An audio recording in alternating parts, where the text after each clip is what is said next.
This is Andrea Askowitz of Writing Class Radio. Our submission period is now open. Send us your best personal story, 1,200 to 1,500 words on any topic. Please check our submission guidelines at writingclassradio.com. We pay. I'm Andrea Askowitz, and this is Writing Class Radio. You'll hear true personal stories from the students in our class and learn a little bit about how to tell your own stories. And I'm Allison Langer, and together we produce this podcast, which is equal parts heart and art. And by heart, we mean the truth in a story. By art, we mean the craft of writing. So no matter what's going on in our lives, writing class is where we tell the truth. It's where we work out our shit. There's no place in the world like writing class. And we want to bring you in. Welcome to Season 6. You've already heard 2 episodes of The Andrea Show. This is the third of 8 stories in The Andrea Show. On these stories, I'm Andrea's primary editor. When she turned 50, she decided to write an essay each week. Thankfully, Andrea takes edits much better than I do. So usually when they come in, I'm really pretty blunt. It takes me about 20 minutes and I just flat out, this sucks, don't cut that, don't do this. I'm not really that nice. And then what you guys get is the final version. And then we'll go over some of the things we did to make this so great. All right. This is called Dick Pics. I got to say that again. It's so much fun. Dick Pic. Dick Pics. Dick Pics. If you're listening in the car with your children. Well, now so they've far, already heard shit. Dick said 57 times. We're sorry, little guys out there. But really, this story that you're about to hear is not for kids. This is Andrea's latest essay, Dick Pics. I'm watching Christine Blasey Ford testify in front of the world. She says she was assaulted by Supreme Court nominee Brett Kavanaugh, who has denied the allegation. I believe Ford because why would anyone put herself and her family through this kind of scrutiny and loss of privacy? Why would anyone make herself the target of hatred, including death threats? She says she's been forced out of her home and is now protected by bodyguards. My daughter spent 3 summers at a sleepaway camp. It was her favorite place in the world. She planned to continue going until she aged out, then become a counselor in training, and then a counselor. She planned to run the camp someday. But the summer before last, when she was 13, a boy her age told his cabin mates he wanted to rape her. His cabin mates told her cabin mates, who told her and her counselor, who told the head of the hill, who told the camp director. Everyone was notified, including the boy's mom. Everyone except me. I didn't hear about the incident until months later. One night in October, I learned what had happened when my daughter sat on my bed and told me about another boy, a fellow 8th grader, who'd sent her a picture of his penis. She cried because the boy used to be her friend. He asked her to kiss him, and she said no. Then he pressured her harder by sending a picture of his penis. She called it a dick pic, using that now all too common lingo, as if a picture of a dick showing up on a 13-year-old's phone is normal. Apparently it is. My daughter has been sent 30 dick pics between 6th grade and the middle of 8th grade. All her friends have gotten dick pics, she told me. So many boys send them. When I asked if the penises on the photos were hard, she said, "What does that mean?" I explained with my pointer finger that a penis could either flap down or point straight out. She said, "Hard." This is what Christine Blasey Ford says. When she was 15, she went to a friend's house to hang out with a few kids. Some of the kids had been drinking a lot. She had to pee and went upstairs to the bathroom. 2 boys followed her up the stairs. One of them shoved her into a room. One of them locked the door behind them.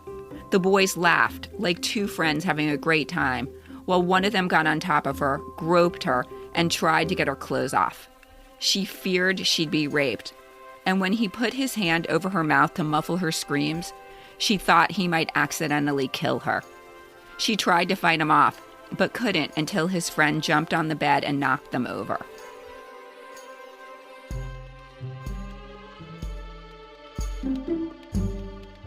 It's difficult for a girl to know what to do when she receives a photo of a penis.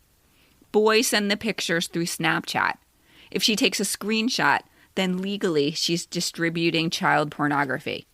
Worse, the boy will get a notification that someone took a screenshot of his picture. Chances are, then he'll retaliate. He'll spread rumors. He'll post a picture of some other girl's breasts and say it's her.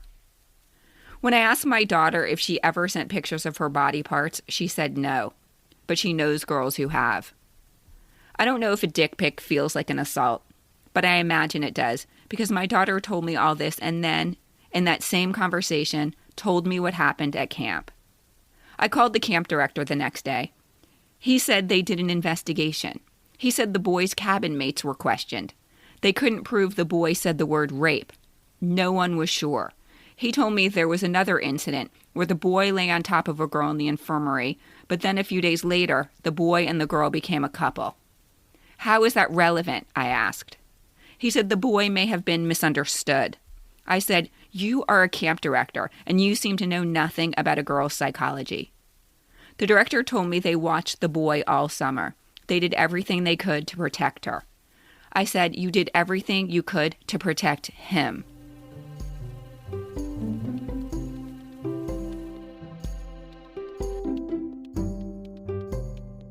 Christine Blasey Ford says she didn't tell her parents because she was 15, and she thought she'd get in trouble for drinking beers with boys. I don't wonder why my daughter didn't immediately tell me what happened at camp. For one thing, I don't speak to her while she's at camp. Campers aren't allowed to have phones or any contact with the outside world other than letters. In her letters that summer, she said she wasn't having fun and that she didn't like camp anymore. Why didn't she tell me a boy threatened to rape her? Why didn't she tell me that every time she left her cabin mates acted like bodyguards? Because she was 13, because she was scared, because she was embarrassed, because she wasn't sure she wanted to leave, because she thought the camp director didn't believe her, because she was afraid I'd fly out there and throw a massive fit. It wasn't her job to tell me. The camp director knew, and he didn't protect her. Maybe deep in every girl's psyche is a fear that no matter what happens, she'll be the one suspected of doing something wrong. That was true for Christine Blasey Ford in 1982. It still feels true today. But what did the 15-year-old Blasey Ford do wrong? In her testimony, she said she showed up at a gathering of kids that evening in 1982. She said a boy threw her down on a bed. She thought she would be raped or accidentally killed. Then, she said, years later, when that boy became a Supreme Court nominee, she brought it up. She brought it up when it mattered. As I watched her testimony on Facebook Live, I see comments scrolling by. So many people are calling her a liar. So many people are accusing her of being a pawn of the Democrats. So many people are accusing her of wrongdoing. That's what I'm afraid of now. That if I say boys sent my daughter pictures of their dicks and another boy threatened to rape her, people will think she did something to provoke them. This is our world. This is the world a girl has to learn to navigate. A world where she has to get her cabin mates to protect her because no one else will.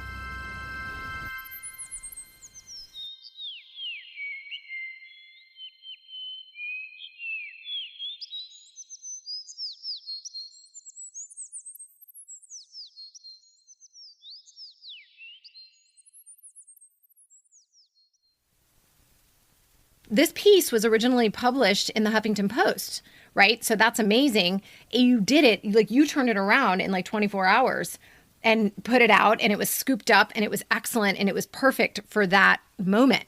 But now it's like with the 24-hour news cycle, it's like overdone, gone by. As much as I like think this is a really well-written story, and in a way, I feel like it's already done. We've talked about this recently also, and I want to get to the story and all the things I love about it, but I just want to hit on this one topic of the why now. it's so appropriate news to try to land, like you said this morning about Susan Shapiro, how she mentioned that if you're going to do a why now, try to find something in the news so you can directly relate your story to it, and then it means more, right? So I'm reading the Byline Bible by Susan Shapiro, and she is this editor and writer and memoirist and teacher. And she has this spin on why now, which is something that we teach in class all the time. Like, it's really good for storytellers to think about, why are they writing the story now? And I've always thought about it in terms of, like, why am I writing the story now? Like, what does this have to do with me now? So, like, if I'm writing a story about myself at 13 and I see something in my daughter that reminds me of myself at 13, like, that's a really good why now. But what Susan Shapiro says is to consider what's going on in the news, to peg your story on something that's happening in the world right now. And the day that these hearings were happening, I was watching the hearings and I wrote the story that day. I've never been able to turn a story around that fast, but I wrote it all day. I worked on it all day. And at 10 at night, I sent it to the Huffington Post. And the Huffington Post said yes. And the next morning they published it. Yeah. So the why now is really important in the moment if you're trying to get your story published in a news outlet. But is it lasting? That's right? Is that your question? Right. So, and then we were recently at the Sanibel Island Writers Conference with Steve Almond, and he was talking about being careful about putting markers, like societal markers or something going on right now, in a memoir. It has a different effect. Using those in our stories sometimes makes your story sort of passé, or it makes it very relevant, depending on the moment and where it's going. So just pay attention. For anyone interested in improving your writing, First Draft, Weekly's writers group, is for you. It's Tuesdays, 12 to 1 Eastern time. It's a community. We come together to write for 30 minutes, share what we wrote, get feedback, and leave inspired. First session, always free. Otherwise, $35 a month. That gives you 8 full sessions a month. If you are interested in joining First Draft, jump on Patreon/Writing Class Radio. A famous writer called Allison Langer once said, "You'll never know how great your writing is unless you share it at First Draft." I love when you quote me. Attention doesn't mean you shouldn't do it, but just to pay attention. I want to get to the story and some of the things that I remember cutting out or discussing. Even now, hearing it again, I'm immediately like, I think we have too many threads. I still don't need the camp thing. The whole camp thread I thought was the same thing as the dick pics. To me, it seemed like a parallel thread. I was a little bit bored, yet the Huffington Post was not. So obviously, you're going to get your editor's opinions, and Andrea took some of my edits and made some changes, and then she also said, no, I think this really does matter. Do you have any comments on that? Because Oh, okay. Am I allowed to speak? I thought I was in the dome of silence.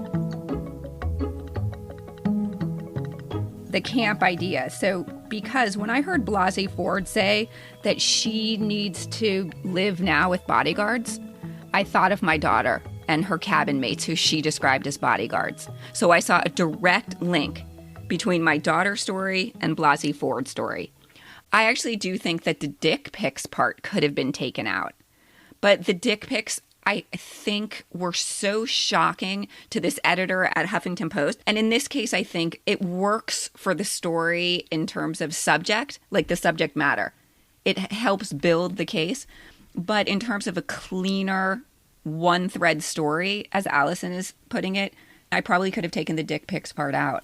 So I thought it had 3 threads, not just 2. Yeah, I liked the Christine Blasey Ford part, and I liked either the camp or the dick pics. I think we did maybe had talked about that. Yeah, but I'm making the point twice in a way. Right. I thought you were right, honestly. I thought I didn't need the dick pics part. But because dick pics are so ridiculous, and also they're so common.